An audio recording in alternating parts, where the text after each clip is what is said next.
and that's helpful. But when you look around, then you see a whole bunch of other things. We have a public education system where we spend tens of billions of dollars a year, and yet too many companies have to go outside California and outside the country to hire a workforce to meet the needs of that company. Now, if we're spending tens of billions of dollars this year and tens of billions of dollars last year and tens of billions of dollars the previous year, why do we have to go outside this state and outside this country to find a workforce to populate our businesses? You know, I just spent a little over 2 hours coming about 60 miles. And why is that? Because for decades, Democrats have been diverting money from transportation programs for their pet projects. And then more recently, they raised our taxes, gas tax. So they're Republicans. In November, what is it, 12 cents immediately on regular and 20 cents on diesel. And now we have Republicans who joined with it, and they need to be able to And kill they'll it. go to road construction. Crazy. They're still going to divert some of that. Illegals. And, you know, that's the state the Democrats have given us. That's why they don't want to talk about it. The crime rate's going up in so many communities. Yep. Imagine this. The Democrat legislature and Jerry Brown let felons out of state prison and out of jail, and the crime rate's going up. Isn't that the craziest thing you ever heard? Well, if you had let felons out of prison and felons out of jail and the crime rate went up, you probably wouldn't be talking about that either. You'd want to be talking about someone else. So by any metric, California's in trouble. By the way, we're adding jobs, but we're losing jobs that pay this to other states, and we're creating jobs that pay this. So, Chairman Jim Brulte of the California Republican Party is speaking to the South Bat Impact Repoublicans. And I do it. I hope you do it. If you're not on our talking points list, we're happy to get them for you. We're going to spend a lot of time talking about what Republicans would do if we're in charge versus what the Democrats have done while they're in charge. So I think 2018 can be a really good year for us at the state level. And we're also trying to revitalize local county parties. We have a vacancy here, just so you know, Mark Baffiades. How many of you know Mark Baffiades?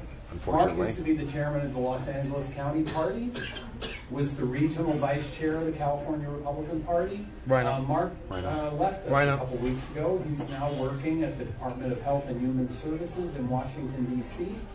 for President Trump and the Trump administration. So good for Mark. I don't blame the top levels. They can't know everything. I just replaced him. I recommended to the board, and the board approved Steve Fazio to be the regional vice chair for this area. Steve, as you know, he ran was for the one state of our senate. candidates. He ran for office.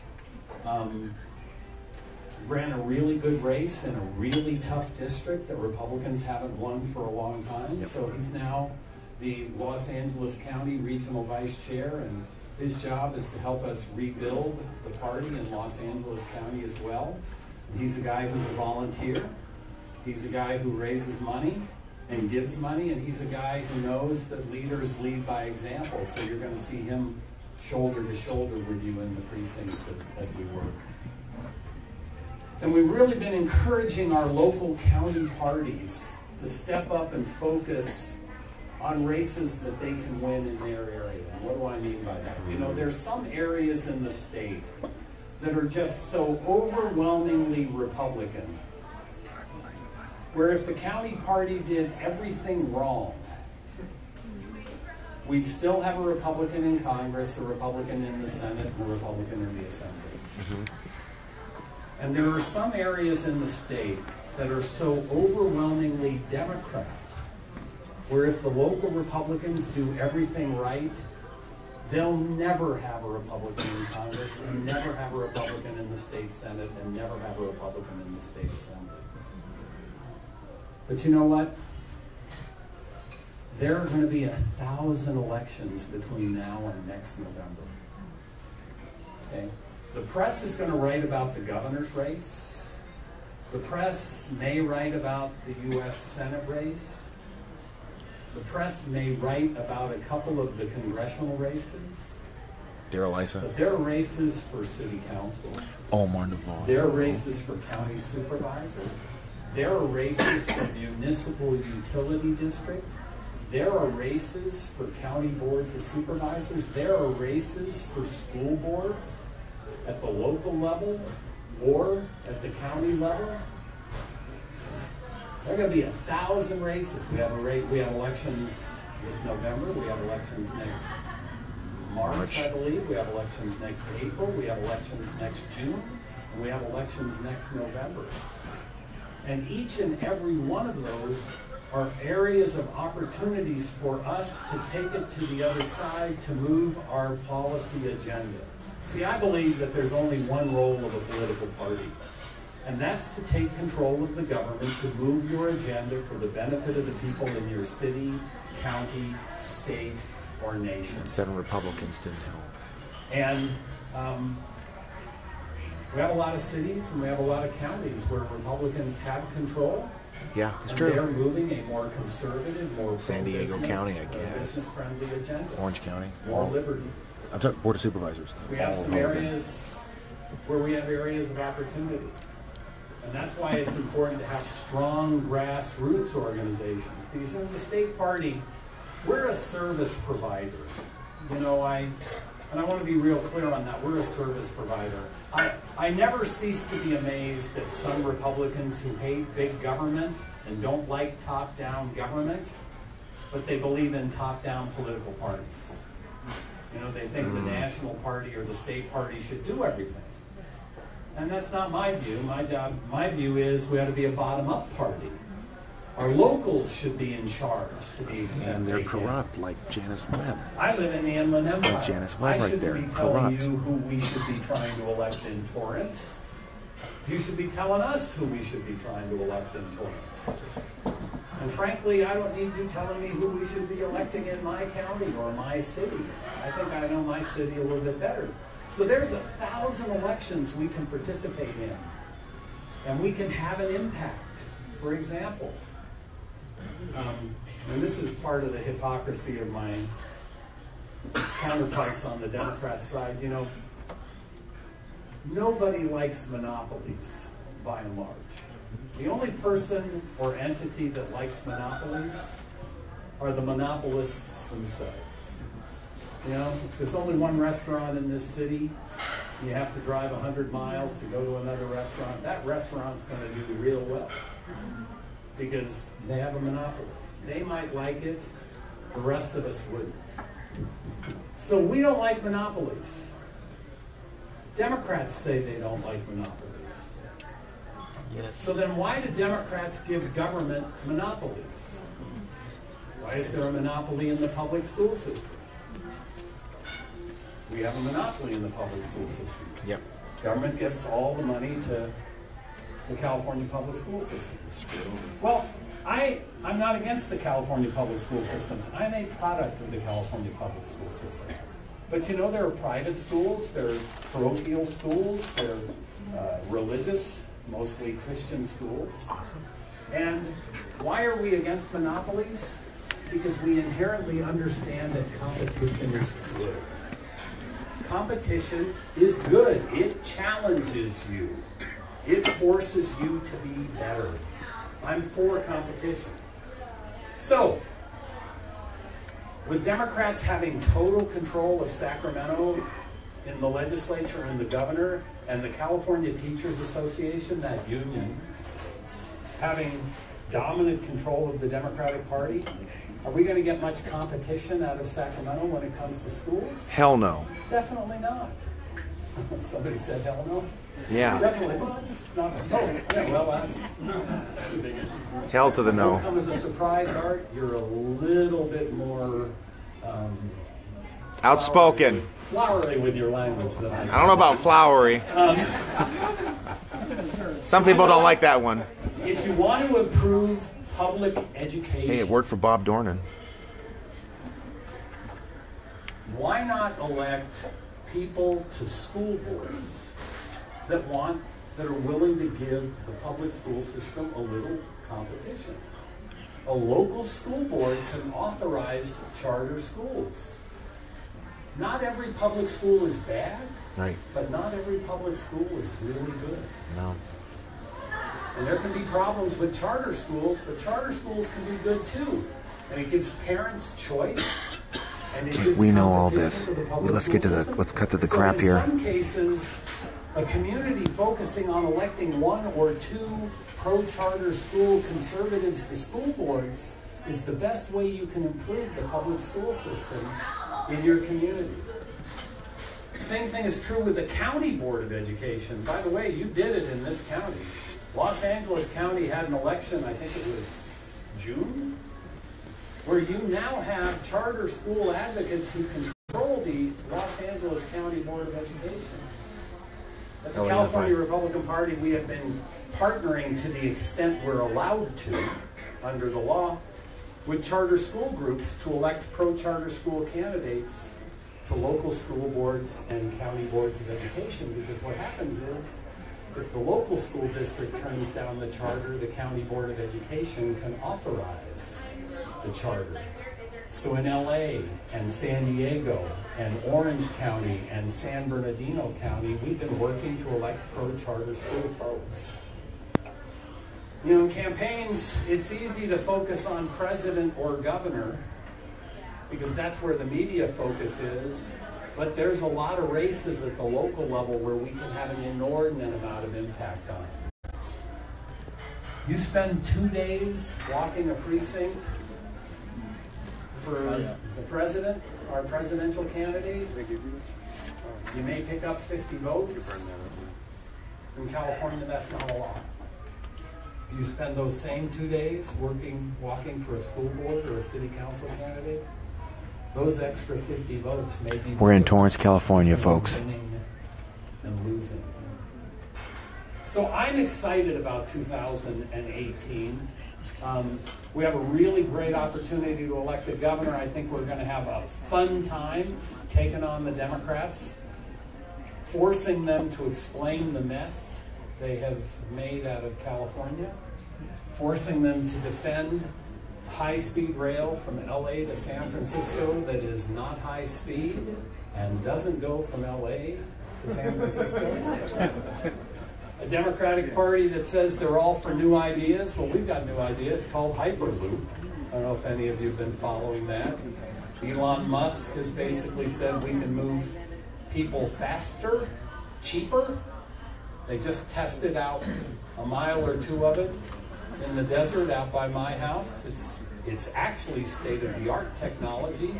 If we want to have a train system from LA to San Francisco, we probably ought to use technology that's not a decade or 2 or 3 decades old.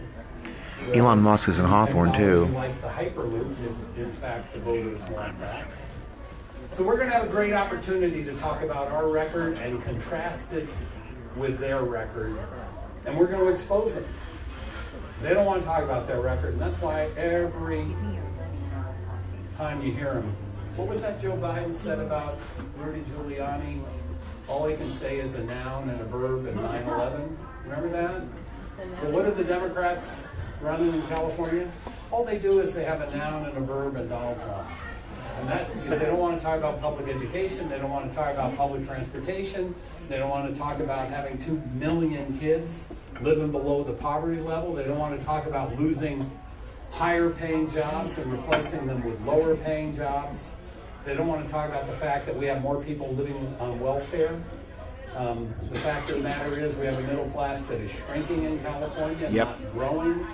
They don't want to talk about the fact that we are exporting jobs and companies not only overseas but to other states that are more competitive. And they don't want to talk about the inefficiencies they have as they have total control of the government. So I think 2018 is going to be a great opportunity for us. I want to thank you, John. I want to thank you, Todd, for everything you've done already in your life to help elect Republicans. I want to thank you in advance for everything you're going to do this next year and between now and November to help elect Republicans. And I want to thank you for allowing me the privilege of being chairman of this party. Like you, I'm a volunteer. Like you, I believe that California can have great days in the future. Like you, I don't believe that the left has all the right answers. Like you, I don't want a single-payer system in California that's going to cost $400 billion a year. The Democrats in the Senate just passed that, state Senate, $400 billion. By the way, the general fund in California is $180 billion. So everything we do right now is $180 billion. They want to add $400 billion to it. And how do they pay for it? With a 17.5% employer payroll tax. So I think it's going to be a great election opportunity for us. I'm honored to partner with you. If you're walking precincts for a candidate in Orange County or in LA County, invite me down. I'll walk precincts with you. Maybe we can get John out there. We'll look a little bit better. And so with that, let me say thank you, and I'm happy to answer any questions you have.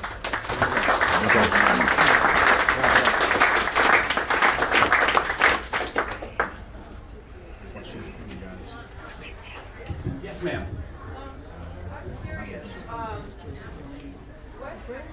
What are the parameters that the California Republican Party put together? What are the parameters that are possibly in place that the California Republican Party does for Republican candidates to try to get party money for the campaigns? Sure. And if they are conservative, do they have a chance? Well, I hope so. I mean, very conservative at all? Sure. You know. Absolutely. How about if they're Trump supporters? Well, I was the chairman of the Trump delegation to the Republican National Convention from California. I'm a Trump supporter. In fact, I hope. My number may be off, so don't hold me to it. I believe there were 5 state party chairs, maybe 7, but I know there were at least 5 state party chairs who actually got to sign the document to put Donald Trump's name into nomination at the Republican National Convention. And you are looking at one of those state chairs who had that privilege. The California delegation was the largest Trump delegation. Well, duh, we were at the very end of the primary. Vocal delegation Yes. at the Republican National Convention. And still are. And I interact with the Trump White House on a weekly basis as we're trying to move our agenda forward collectively. So let me just start with that. Then let me walk you through, and I don't want to get overly technical because I don't have 4 hours, but the California Republican Party is a service provider. We provide services by and large. I like to put it this way. We're not the Marines, we're not the first one on the beach, and we don't bake cakes. And what do I mean by that? We're in Torrance, California, campaigns folks. are like cakes. You start with ingredients. You have to have a candidate. Fruit cakes and cupcakes. That candidate has to be able to raise money. Yeah. That candidate has to be able to inspire volunteers. I wonder that who. candidate has to be able to deliver a message that resonates with voters. And that's the cake. And This is a common what I say is, image he uses. we're willing to put the icing on the cake, but we're not willing to bake the cake. There are a lot of people, real world example. I had this guy when I became party chair said, you know, I'm running for Congress in the Bay Area. If you give me $3 million, I can win. He said, well, how much money have you raised? He said, about $2,500. Okay. See, my point of view is, and I'm conservative. My rhetoric's not conservative, but trust me on this, I'm as conservative as most of you in the room. I don't believe in welfare. I believe welfare should be a helping hand for a temporary period of time. Why I voted when I was in the legislature to reform welfare. Carried legislation that created the maximum family grant. I actually wrote a law that said if you have one child in welfare, you get X. If you get 2 children, you get X. If you get 3 children, you don't get any more because I don't believe we should incent you. So we should be willing to help candidates, but we shouldn't be willing to do their job for them. And there are a lot of candidates who run that think other people ought to do their job for them. And let me tell you what, those are the kind of people, when they get into office, they take our money to do things for other people that other people should do for themselves. So let me tell you how we partner. We partner with the National Republican Congressional Committee to the extent possible to help elect Republicans to Congress. The National Republican Congressional Committee is made up of the congressional Republicans from across the country, and they have one job and one job only, and that's electing Republicans to Congress. That's the only thing they focus on. When they go into a district and say, hey, we're ready to throw all of our resources behind this candidate, we partner with them. We work with the Assembly Caucus and the Senate Caucus. The Assembly Caucus, their job is simply to elect Republicans to the Assembly. The Senate Caucus's job is simply to elect candidates to the Senate. They do the heavy lifting. They do the candidate development. They do a lot of the opposition research. They do most of the work at electing those candidates. And we come in and we try to put icing on the cake. And we work with our local county parties. And when our local county parties come to us and say, hey, we're going to focus on these 3 races, will you help? The very first question I ask is, we're in Mimi's and Torrance. What are you willing to do? So let me give you 2 real-world examples. A couple of years ago, the chairman of the San Diego County Republican Party called and said, we'd like the state party's help electing Kevin Faulkner mayor of San Diego. I said, well, what are you prepared to do? They said, well, we're prepared to spend over $1 million and put hundreds of precinct walkers in the field to help them. Okay. And I said, okay, if the board of directors of the state party decides to support your candidate, we'll be there. Because, you know, it's not my party, I'm just a member of the board of directors. I don't get to support anybody. You know, the board of directors decides. So we decided to help. We endorsed them and we helped. We raised some money and we gave them money. Got a call from a different county party, said, hey, we want you to endorse candidate X for state assembly. Good. How much money are you going to raise and spend for that candidate? Nothing. How many volunteers are you going to put in the field to help that candidate? Well, we don't have volunteers. My response was, I love you dearly, but what you're doing is asking me to do your job. And I don't ask you to do mine, and I'm not going to do yours. So there is a process we help. So let me just walk you through it. And I know this answer's long, but a lot of people don't understand the state. They'll probably budget. answer a lot of questions that won't need to be asked. They think we are wicked smart, that we can look at 1,000 I don't know races what and to say, determine where but we should invest. I'm not sure how hard to go. What do you want me to ask? When I became chairman of the party, I want to put a question there. the There's board a of lot of things I directors want could to ask. endorse anybody for any office, So I want to make that very irrespective clear. of what the I want to do local what I can. grassroots thought. I've got a lot for them to ask. In fact, they endorsed a candidate for the state assembly that was specifically opposed by the local county party. Now that didn't make sense to me because I don't believe in top-down government and I don't believe in top-down political parties. So I actually got a bylaw amendment passed that said we can't endorse anybody that hasn't been endorsed by the local county party. If the Los Angeles County Republican Party does not endorse a candidate for local office in LA County, What's the problem? why should the California Republican county party blocked me on endorse Twitter. that candidate? Doesn't make any sense. should They bring already that made up. a It would be a decision. grassroots-based So they're violating this, party. didn't they? That's how we should do it. So we have a process in place. They're already picking and The choosing who they local want. county parties do the first crack at endorsements. And then the state party can either say we're going to endorse that candidate or not take a position at all.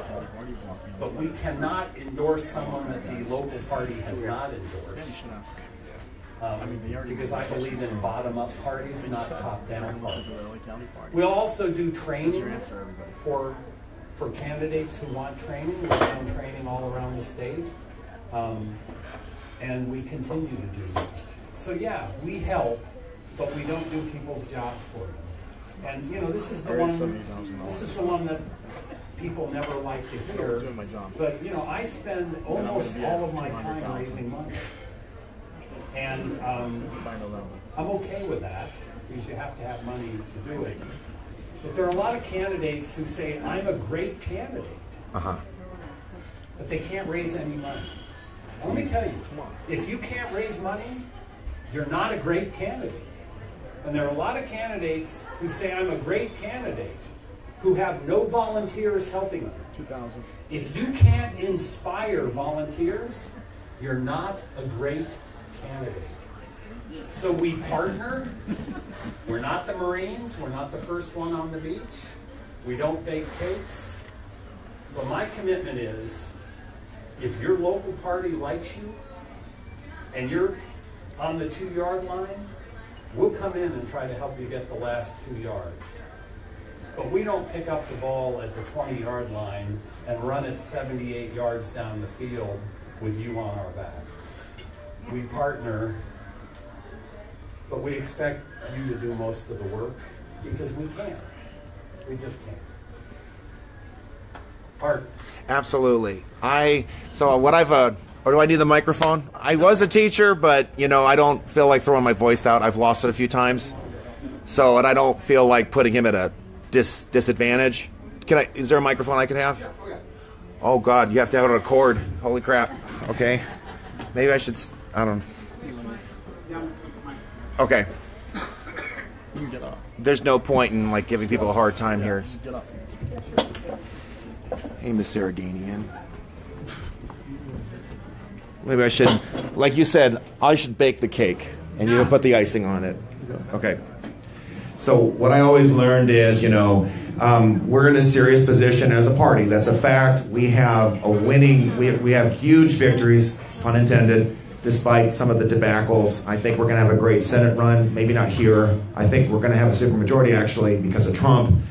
I always learned, you know, it's a sandwich. You say something good, you say something corrective or bad or whatever, and then say something good again. So I'm sure you have to repeat that message, and it's worth hearing over and over again that it's not your job to be the candidate. It's the candidate's job to be the candidate. You can use that, no copyright, have a great time. But I think the organization within the party, I get the idea of you not being the welfare queen. I get it. Or we're being welfare and you're the big daddy government, whatever. We need more like a federal approach. And this speaks specifically to the outrageous behavior of our minority leader who partnered with Democrats and raised our gas tax by another 71 cents. And this undermines, in a sense, our argument against Josh Newman. And I think we're going to have his head on a platter. I really do. We've already got a Fullerton mayor. I think he's jumped in. He's going to bake his cake.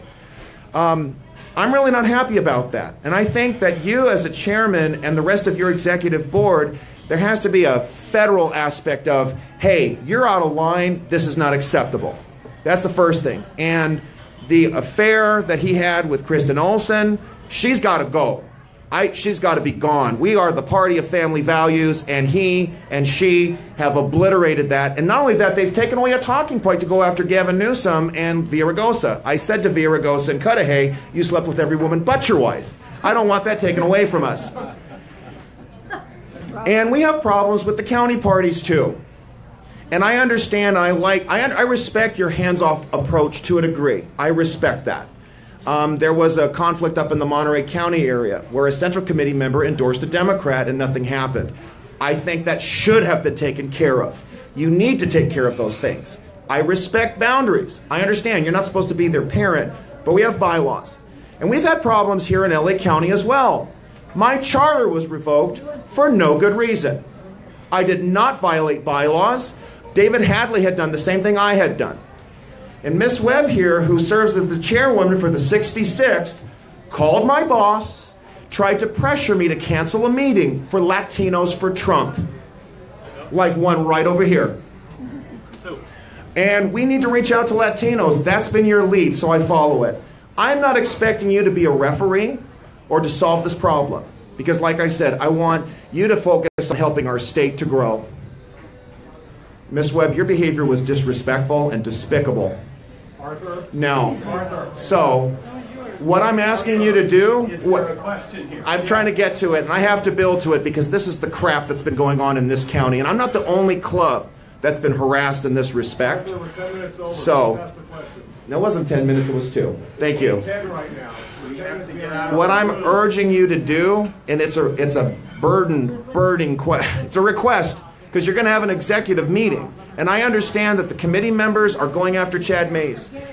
You as executive leaders need to be taking a harder stance on wayward legislators, wayward county leaders, to ensure that we as individual grassroots members are able to have power that you want us to have. Because we don't have it.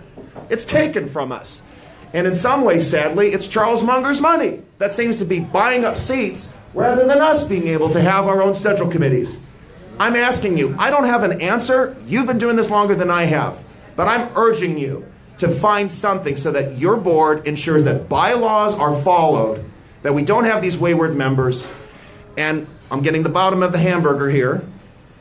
Thank you again. This was a thankless job. I really think they should put something like a stipend in there for you and Harmeet and Sean. I think we get more people who'd be willing to run for chairman. Thank you again for your service. I am saying that. Thank you.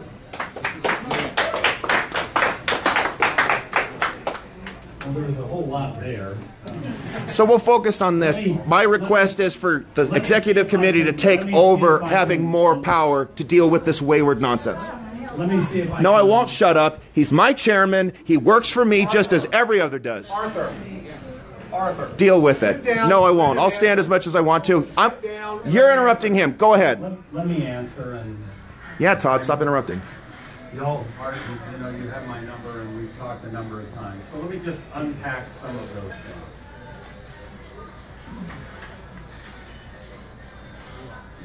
County central committees are populated by people who are elected by the Republican voters in those counties.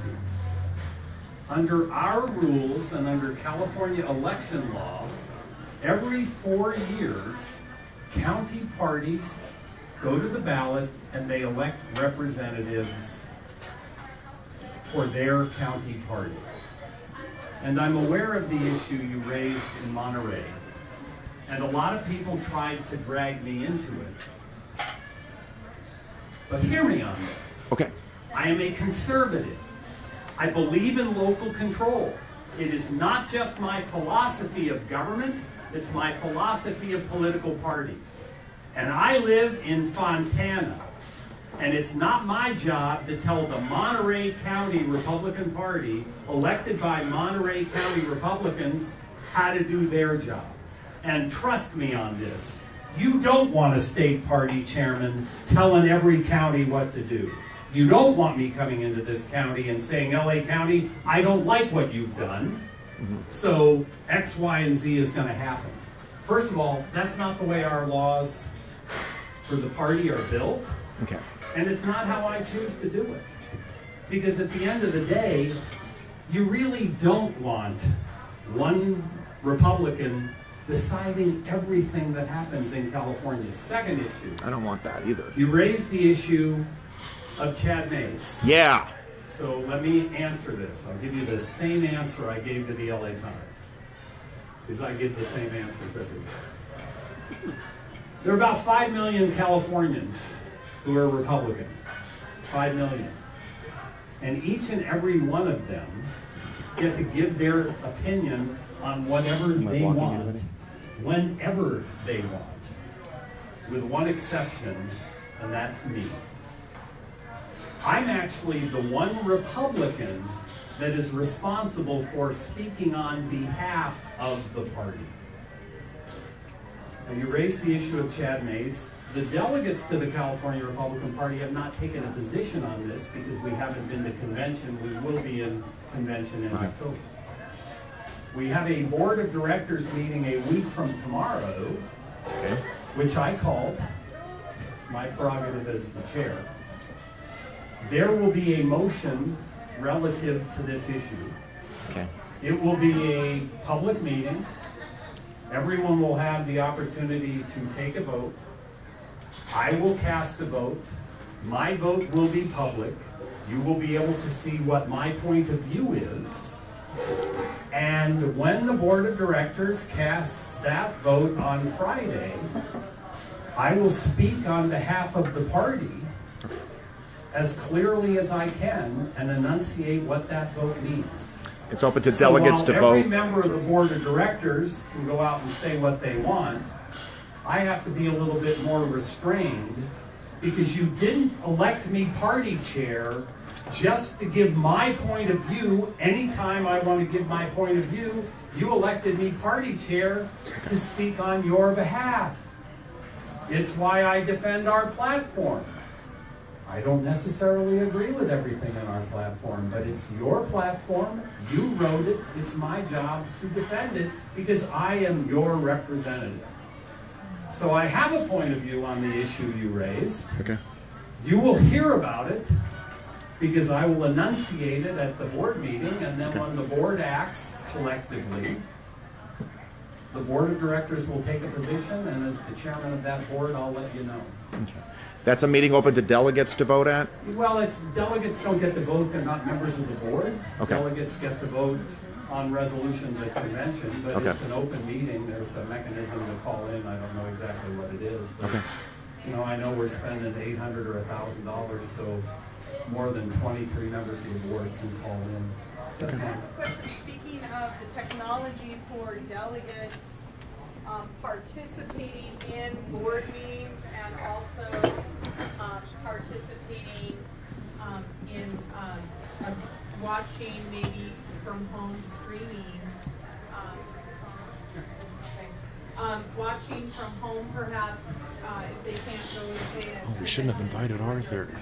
Now, is there some technology? Tomorrow, streaming technology for convention, and I will ask our technical staff to do that, to see if we have a capacity to do that, because I think there's value. We've had C-SPAN, but there's got to be a capacity to do that. Well, and then that way it would be, they would have to log in. It wouldn't Sure. be just what C-SPAN is showing. It would be everything. Well, you know, And maybe for a fee. Well, our conventions are open to the press. You know, we're not hiding things.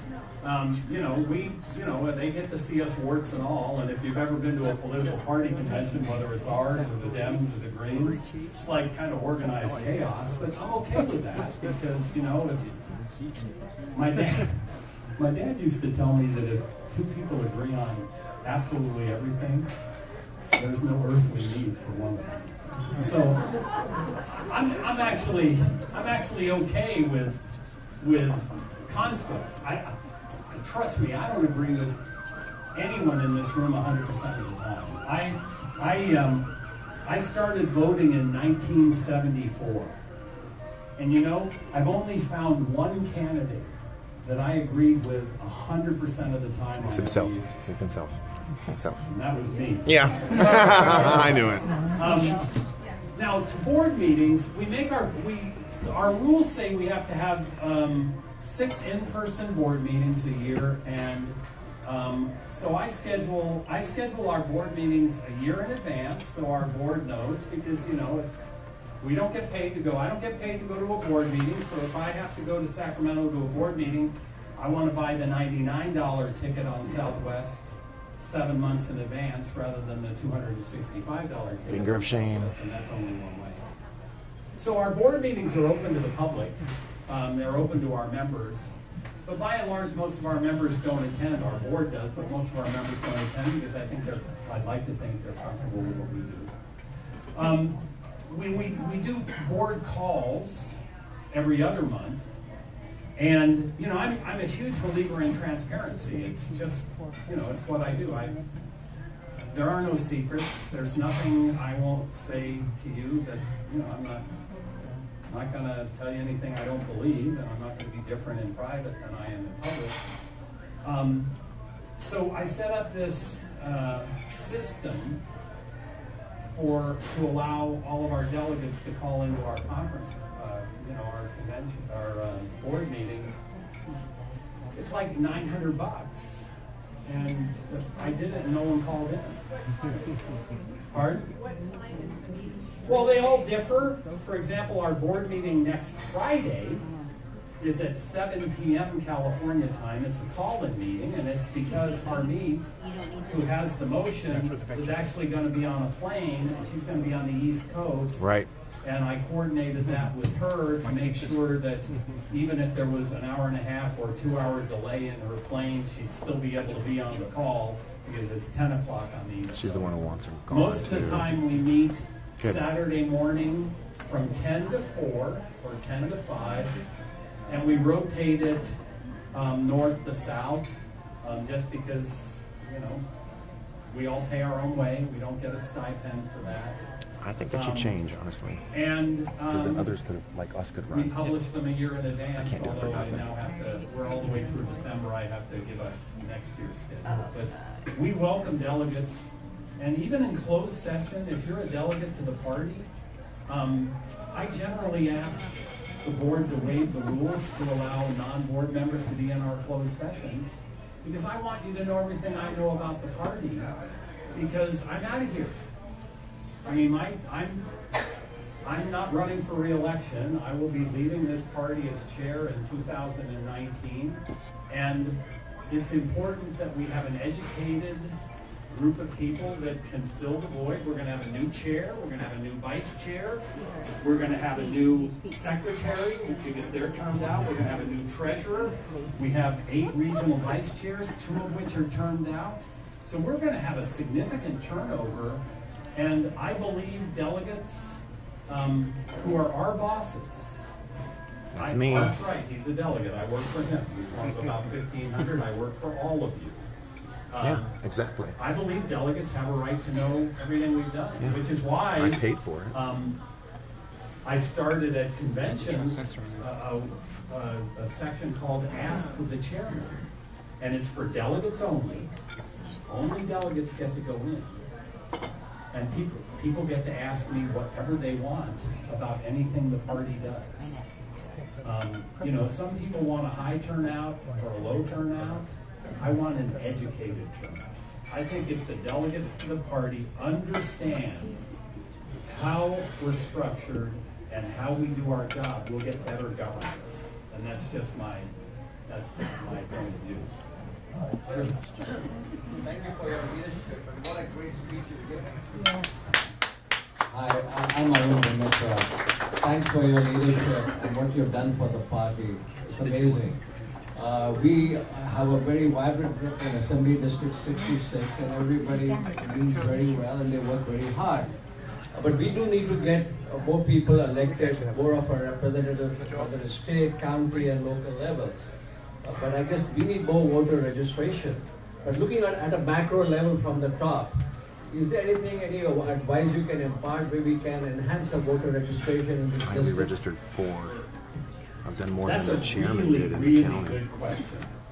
And the answer is Registrations. not simple, but let me just walk you through a couple of them. Oh, I mean, okay, go ahead. I don't know if we have the time, but what were we going to ask? So in the old days, political parties used to fund voter registration. Because they're Munger welfare queens. That's Then why. came along McCain-Feingold. The McCain-Feingold law changed the finance structure of state parties for voter registration. So without going into too much of the technical details, if you do voter registration 4 months before a federal election, you have to spend 100% federally qualified money if you do it through a political party. And when do people register to vote? Most of them register within 4 months before an election. So that's 4 months before the June election and 4 months before the November election. So basically, all of the voter registration So has to be it was really good. The with chairman federal money if you agreed go to a with me. state party He and works for me. election. And that's the attitude we have to I mean, there are, have. Not but nobody happening. registers to vote 2 days after the election. So November and December. So voter registration went outside political parties and tend to be done by nonprofit or other entities. There's a group in California called the Gold State Voter Participation. Janice got slammed 3 times today. And they do voter registration. Because they don't have to use federal money when they do it. They can use state money. She's the corrupt chairwoman for the 66th. Without a And quietly without a horrible remind us what the explanation. chairwoman did to If you. one of you wants to give I me was $1 running the million chair. for They the switched the state meetings party, on me, and they gave me the wrong and it was location. personal money, I showed up. only the first 20,000 Wrong location. of that They had could the be election. counted towards She got federal, reelected. and the other 980 had to be counted. 1,000 had to be counted towards non-federal, even though it was personal money. So raising federally qualified money is very, very difficult. So voter registration is not done through state parties anymore, by and large. Well, we got to change that. One of the things we're doing, That's gotta change, and 'cause there's no incentive. I'd love to come back and give you the presentation if you invite me. We got to change that We're law. trying to explain the demographics, That's a federal the law changing demographics of that you could voters change. They said the county, to a lot of they our won't support leadership any and our candidate voters. unless We they have give the you some support of the real-world county party. examples. That's what you said earlier. Yeah. California is one of 4 majority-minority states. There are only 4 majority-minority states in the country. Let me guess where they are. Texas, Nevada, California. Listen, Melinda's. I'm not sure the other one off the top Liked of my it. head. Oh, what you tweeted? Right? We've had about a 12% decline in Republican voter registration in California from 1996 to 2016. About a 12% decline. It parallels exactly the decline in the white population in California. No. California in 1996 I'm so fed up hearing used that. to be at 50.8% white. Today it's about 37% white. And Republican registration used to be about 37%, and today it's about 25+%. The decline in Republican registration in California has tracked identically the decline in the white population. There are more Latinos in California today than there are whites in California. In California, That's a spurious over the next correlation. decade, 52% of the people that are going to register to vote are Latinos. Yeah, that's probably the biggest thing I disagree with them on. Democrats get about 16 out of every He's probably 100 Republican. Latinos. 30% voted for Trump, 25 voted black. If a white registers, about 40% registered Asian Democrat, Republican, about right, right. 34 registered Republican. Brew. And this differs county to county. For example, in San Bernardino County, 62% of the people that are going to register to vote. And how do we determine that? We take the population that is between 8 and 17, because that's the population that's going to become voting age over the next decade, right? 8 to 17. Right. So in my county, 62% of the people that are eligible to vote going to become eligible over the next decade are Latino. And when you add Asians and African Americans to that, 75% of the people that are going to be eligible to vote to register over the next decade. It's why you hear me say, we don't have to change our philosophy. Voters tend to agree with our philosophy, but we do have to find better ways of articulating our philosophy in a way that we connect with the fastest growing voter groups. And it's not Latino. It's Asian, axiomatic. actually. It's actually Asian. In a neighborhood election, the candidate who most looks like, sounds like, has the shared values and the shared experiences of the majority of the people in the neighborhood tends to win. That's I'm going not to say true. that again. That's not working. In a neighborhood election, the candidate who most looks like, sounds like, has the shared values and the shared experiences of the majority of the people in the neighborhood tends to win. And the neighborhoods of California are not changing, they have changed. And we as a party did not react quickly enough to that. So let me give you a couple of real world examples. We have a retired Marine Corps colonel named Paul Cook. He represents the high desert of San Bernardino County as a member of the House of Representatives. Now, why do you think retired Marine Corps Colonel Paul Cook represents the high desert of San Bernardino County in the House of Representatives? His argument is there's a lot of them. Retired military there. He looks like him.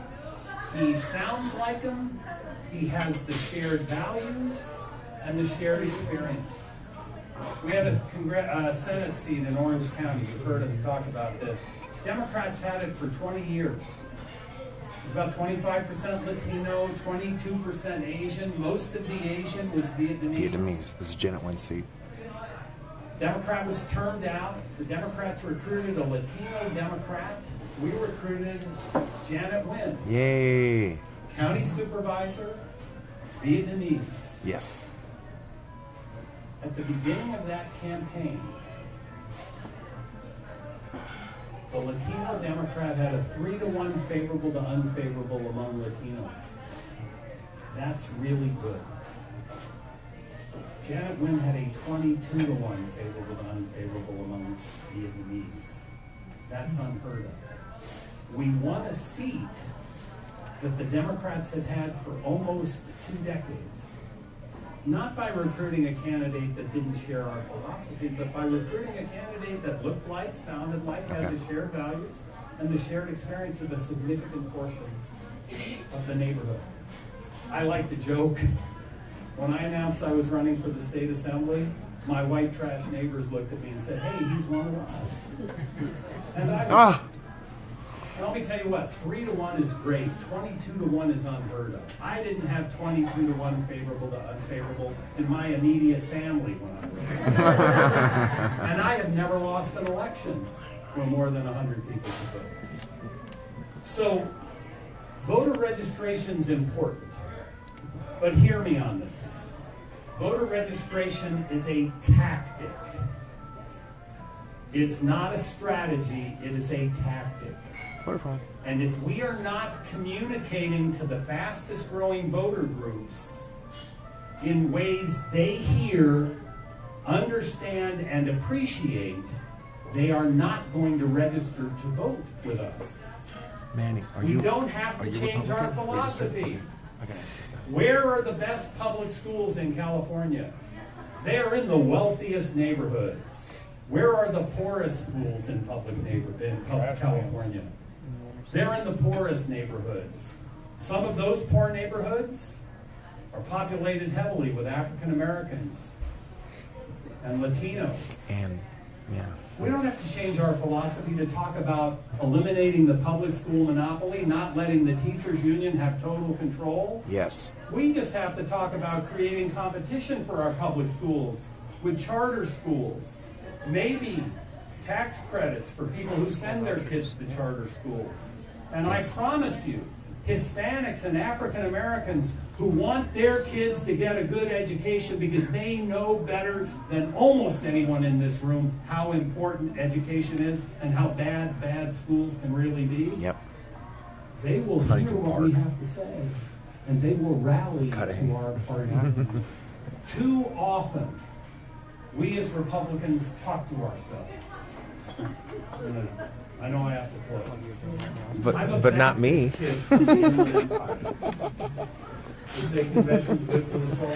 I try to talk to him, and then those creepy brown supremacists try to wave him away from me. Too many Republicans spend all of their time talking to the choir. They need to go to Huntington Park and cut a By hay, the way, like me. You were the choir. Okay? I love talking to the choir. I get standing ovations sometimes talking to the choir. Go talk to 3,000 members of SEIU and try to convince them that in order to make sure your public pension is safe, you have to have a healthy private sector economy. So cutting taxes makes sense. Cutting regulations makes sense. Try to talk to union members. I mean, I don't get standing ovations when I talk to them. I get boos and hisses. But you know what? Jesus didn't spend all his time with the people who were healthy. He spent time with the people who were sick. And let me tell you what. In almost every church I've been to around the world, the choir, they're already converted. We have a great opportunity. We're going to have good candidates. We have the right message. Socialism doesn't work. It didn't work in the Soviet Union. They collapsed. It didn't work in China, which is why they moved towards a more entrepreneurial model. It certainly doesn't work in Venezuela. It didn't work in Cuba. We have history on our side. We are right. We just have to go out into every neighborhood and share our philosophy. And let me close with this. It's not just enough to share our philosophy and our principles and our values. It's not enough. We also have to share our hearts. Because here's the key. I don't want them to eat If my you heart. talk to someone and they don't think you care about them, they will not care what you have to say to them. That's true. So I've opened up my heart to you. I have a heart for the future of California. I have a heart for the future of the country. And we're kind of blessed. We are not a state where all we have to do is put a Republican on the ballot and we win. We're not Utah. Darn. We really don't have to work to win elections. Darn. We're blessed because we have to work real hard. You know what? The Californians go to Utah. But we can win elections if we focus,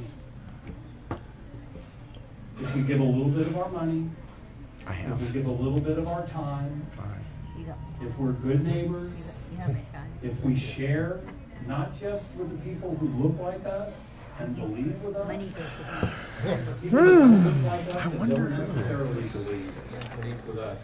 And if we do that, California can become Utah. And so Omar, It may take a and while. that's why those two but fat I'm girls committed to stopped it, me from talking to and those I kids. know you are around too. the God park. bless you all. Because I was 13.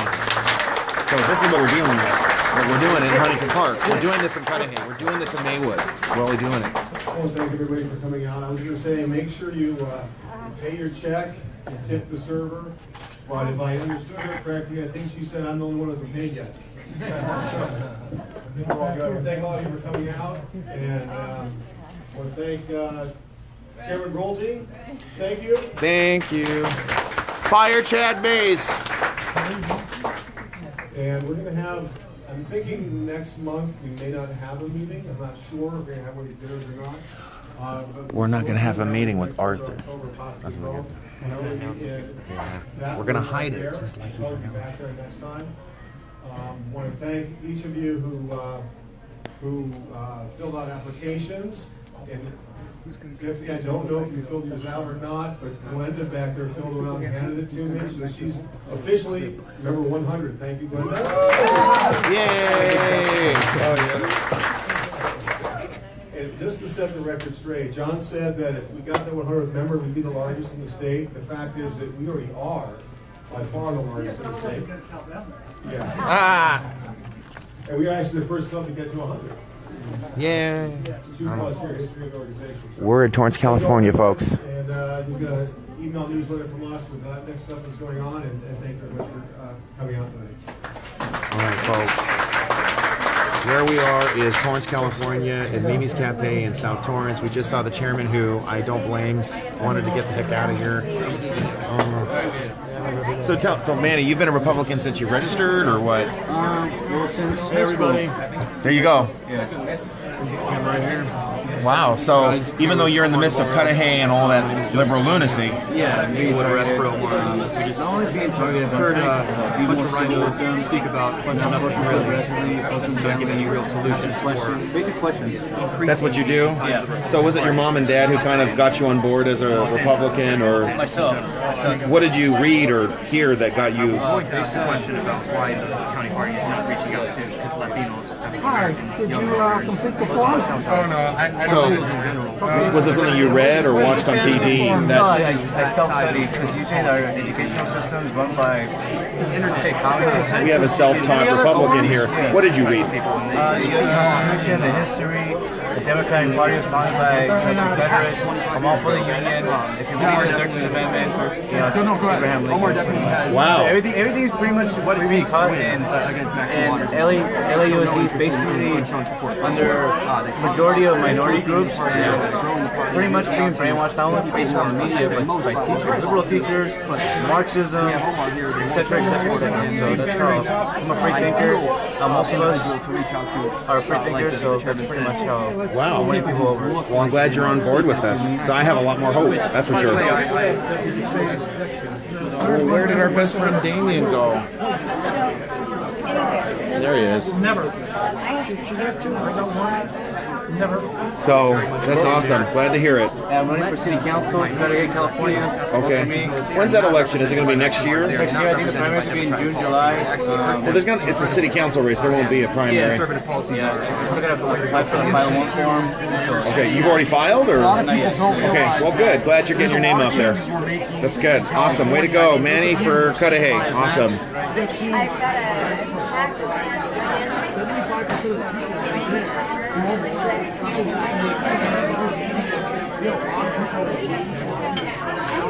That was a really good moment. I'm really glad that I could go after them. You know, what Janice has done, what Damien has done, what this LA County Party has done to so many willing activists is very sad. And I'm glad that I could speak out about it tonight. And I'm not too happy with the chairman's response. I think that the executive board should be ensuring that there's an enforcement of bylaws. To some extent, there's got to be something that's done, but you know, at least he was willing to listen, so that helps a lot.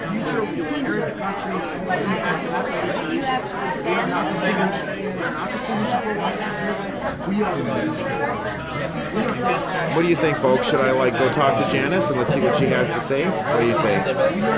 Or have I put her on blast enough? What do you think, guys?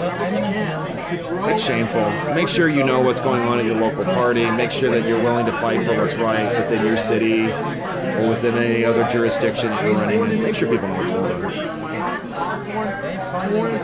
Maximo's has done nothing for us, and we are here to say no is no. We're going to take action. We're going to take back our district. Hey, Tony Amador, how are you? Let us know if you're running for Congress again against McNerney. I don't know. It seems almost like a thankless job. I'm live. I am live. Just letting you know. Wow, you're a firecracker. I like what I did. Where are you going to be Saturday and what time? I'm going to be 2 to 3:30 at the Muratsuchi thing. Where's that? So, anyway, let me talk about that later. Okay. Sure. Oh, okay. So, I have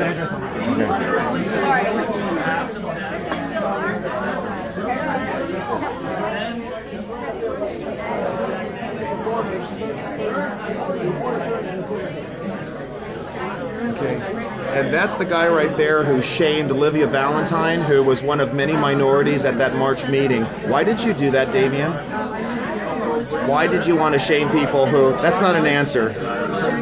Notice how he gets silent and shameful, because what you did to that club was beyond shameful, and you got busted. What did I do? Okay, that article with the homophobic slurs. How was it homophobic? Calling people... What article? The Rainbow Nazi one. Okay, what about it?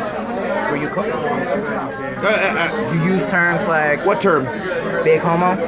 That speaks to the big gay hate machine that is pushing people out of Homo jobs, is pushing out their works. Homo is a hateful term. So it's a hateful term. So why didn't you talk to me about it? That you're angry. No, you didn't. Yes, I did. What you did was you blew up in front of people like a child. And so what why you didn't did was this take man's away a the liar, and he didn't talk to me privately because that's Yes, what you do. I did. So what did John Paul Tabakian sweet talk you with? Did he give you a job? Did he pay you money, or did he just take you for a ride? Because I understand that you've either dropped him. Notice how this man didn't have the courage to speak to me a year and a half ago, and now you're, oh, that was homophobic.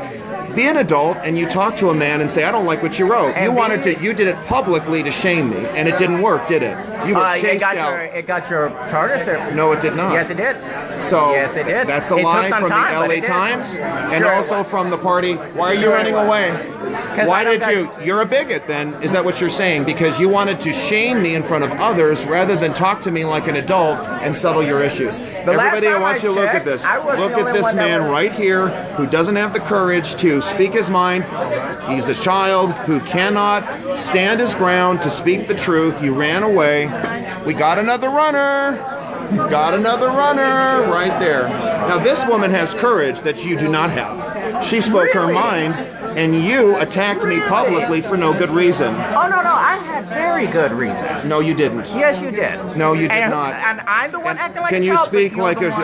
I'm talking to you now like an adult. And no, you're not. You're holding a camera in my face. I'm allowed to do that. It's called accountability. And that's something that this county has been missing. You don't have. Absolutely. You needed to be held accountable, and now you're being held. This is Damian McDowell, who got suckered by progressives, who sold out the county, who sold out conservatives, who attacked me publicly and was put to shame, and he was forced out by the party. No, you're not. I was not forced out. Yes, you were. I resigned. And if the party was respecting you, I don't know who you're talking about, because whatever respect you claim to command was bought at a very low price. This is Damian McDowell lying to the public, put to shame and silenced as you deserve. Yeah, sure. It was nice talking to you. Excuse me. Yeah. Bye-bye. Excuse me. Thank you.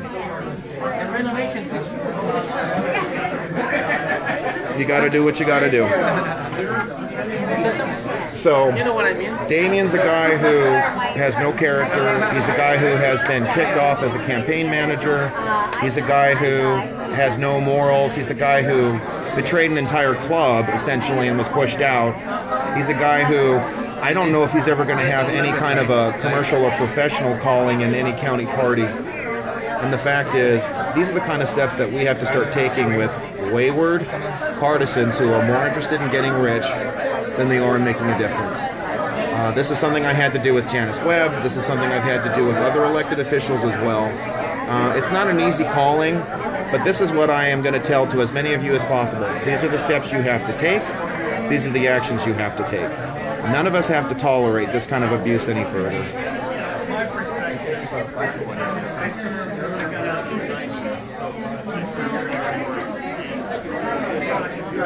Yeah. Excuse me. So I'll talk to you later. Where did Omar go? Is he gone? I don't know. I think he left. Okay. Thank you. Yeah, let me turn this off though. I want you to have privacy. Everybody, give me a sec. I'm going to sign off right now.